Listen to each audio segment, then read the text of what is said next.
Hi guys! Ito po yung mga items na ipapamigay natin sa mga prospect natin around Quezon City.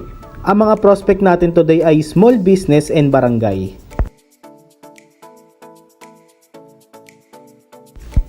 So ito po yung laman ng customer visit kit natin.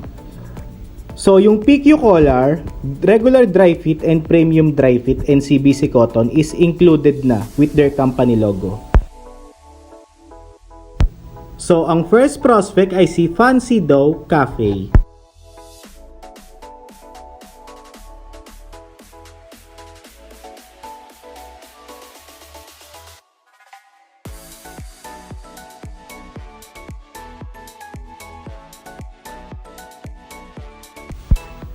So, we talk to manager. Isa sila sa future customer natin someday. So, what we do here first is latag ng customer visit kit and also discussion ng products and services na ino-offer ng company natin. Nagbigay tayo ng CBC cotton, PQ collar, regular dry fit, premium dry fit, mugs, and canvas bag. Inorient ko din si sir kung paano mag-layout sa website from Sabli Central to transfer it. They will call us na lang daw after ma-review ng owner yung mga samples na binigay natin. Overall, smooth ang flow ng conversation. Ang next prospect ay Barangay Santol, District 4, Quezon City.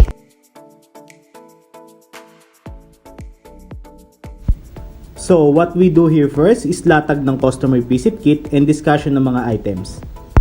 So, nagbigay tayo ng long sleeve na dry fit, CBC cotton, PQ collar, regular dry fit at premium dry fit, mugs, cups, face towel, and canvas bag. So upon further discussion with the barangay officials, magkakasunod ang event next month. Ito yung Flores de Mayo, Brigada Eskwela at Linggo ng Kabataan. Overall, smooth ang flow ng conversation. Mag-a-advance preparation sila and they will call us ipagpapagaw sila ng uniforms and giveaways. So as you can see, marami tayong binigay sa mga prospect natin.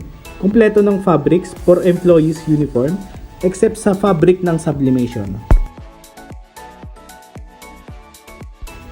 Ang next prospect natin ay si Luminous Corner. Isa silang salon. So, we talked to manager. They were so happy sa mga items na binigay natin.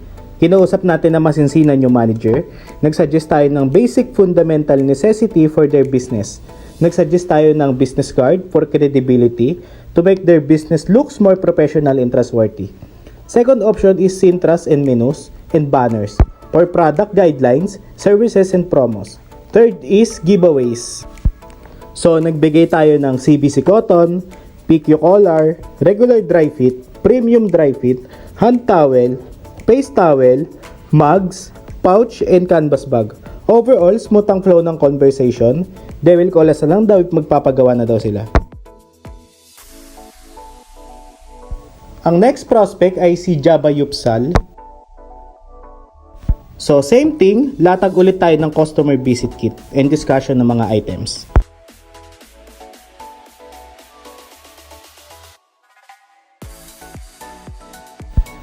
So, manager is not around, so we talk to one of their staff.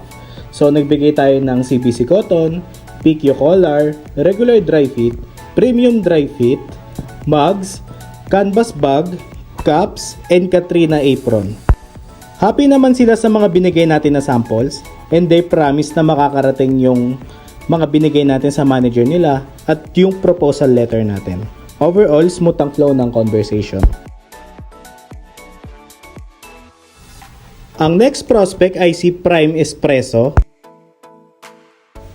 So, ito po yung items na ipapamigay natin sa kanila and latag tayo ng customer visit kit and discussion ng mga items. Overall, smooth ang flow ng conversation, so ayaw magpa-video ni manager.